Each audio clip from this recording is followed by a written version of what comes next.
Hello అందరికీ. ఈరోజైతే Korean రామెన్ ఎలా చేసుకోవాలో ఇంట్లో అయితే మీకు నేను చెప్పేస్తాను. అంతకంటే ముందు దీనికి ఒక ఫ్లాష్ బ్యాక్ తెలుసుకోవాల్సిందే. మీరు గనుక ఈ ఫ్లాష్ బ్యాక్‌ని మిస్ చేశారంటే ఈరోజు మీకు ఏదో ఒకటి అయితది. అది కూడా బ్యాడ్. ఇది నా శాపం అనమాట. సో, విని సబ్స్క్రైబ్ అయితే చేసేసుకోండి. ఏంటి బెదిరిస్తున్నా అనుకుంటున్నారా? సో, నాకెందుకు భయపడతారు చెప్పండి మీరు? సో, అంతకంటే ముందు ఫ్లాష్ బ్యాక్ అన్నా కదా! ఆ ఫ్లాష్ బ్యాక్ ఏంటంటే నేను పూర్వ శతాబ్ద కాలంలో రామెన్ తినాలి అని బ్రెయిన్‌లో ఫిక్స్ చేసుకున్నా. అది కాస్త ఇప్పుడు నెరవేరింది ఆ కోరిక. అది కూడా ఎప్పుడో ఉన్న కోరిక ఇప్పుడే ఎలా నెరవేరింది అని అనుకుంటున్నారా? ఆ కోరిక ఎప్పుడో వచ్చింది. కానీ మొన్న మొన్న ఒక యూట్యూబ్ వీడియోతోటే కోరిక ఎక్కువైపోయింది. అలా ఎలా అనుకుంటున్నారా? నేను యూట్యూబ్‌లో షార్ట్స్ చూస్తూ ఎళ్తున్నా. అక్కడే జోలో చిప్ వర్సెస్ ఈ అని అయితే వచ్చింది.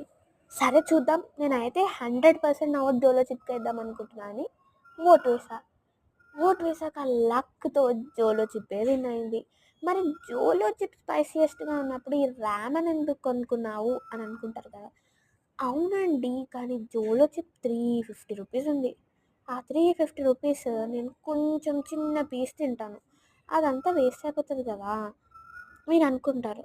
ప్రాంక్ లాగా చేయొచ్చు కదా అని. ఎందుకు చెప్పండి మళ్ళీ తిట్లు తినడం అంత ఓపిక కూడా లేదు మనకి. సో, ఇంకా కొరియన్ రామెన్ నేను ఒక్కదాన్నే కంప్లీట్ చేసేయొచ్చు అని అనుకున్నాను.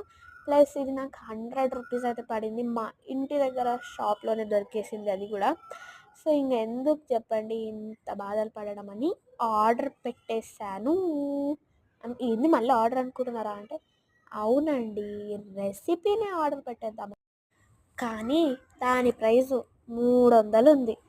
ఇంక ఆర్డర్ లేదు, ఇది లేదు, అది లేదు అని కన్‌ఫ్యూజన్ గజిబిజితో ఇంక షాప్‌కెళ్ళి కొనుక్కొని, తెచ్చుకొని ప్రాసెస్ స్టార్ట్ పెట్టా.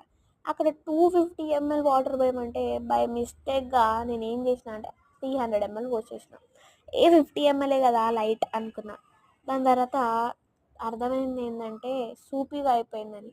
ఇంక హై ఫ్లేమ్‌లో పెట్టి బాగా ఎవాపరేట్ చేసేసిన. ఇక ఎవాపరేట్ చేసేసాం కదా! మ్యాగీ లానే ఉంది అంత ప్రాసెస్. బట్ ఏదో 2 ప్యాకెట్స్ ఎక్స్‌ట్రా ఇచ్చాడు. అండ్ ఒక చిన్న ప్యాకెట్‌లో ద చిల్లీ, గార్లిక్, ఆనియన్ అయితే ఇచ్చాడనమాట. అందులో లైట్‌గా జొన్న చిప్ కూడా కలిపాడు. అంటే అక్కడ ఇన్‌స్ట్రక్షన్స్‌లో ఉంటది కదా ఎనకాల అక్కడ చదివానమాట. సో, నేను అనుకున్నా ఇది చాలా స్పైసీ ఉంటది. తినేయొచ్చు, చేసేయొచ్చు అది అని. అసలు స్పైసీ లేదు. ఈ రెసిపీ ఎంత చెండాలంగా ఉందంటే మ్యాగీ మీదనే ఇంట్రెస్ట్ పోయింది. అసలు ట్రై చేయకండి. ఈ ఒక్క ముక్క చెప్పడానికే ఫ్లాష్ బ్యాక్ వినమని చెప్పాను. సబ్స్క్రైబ్.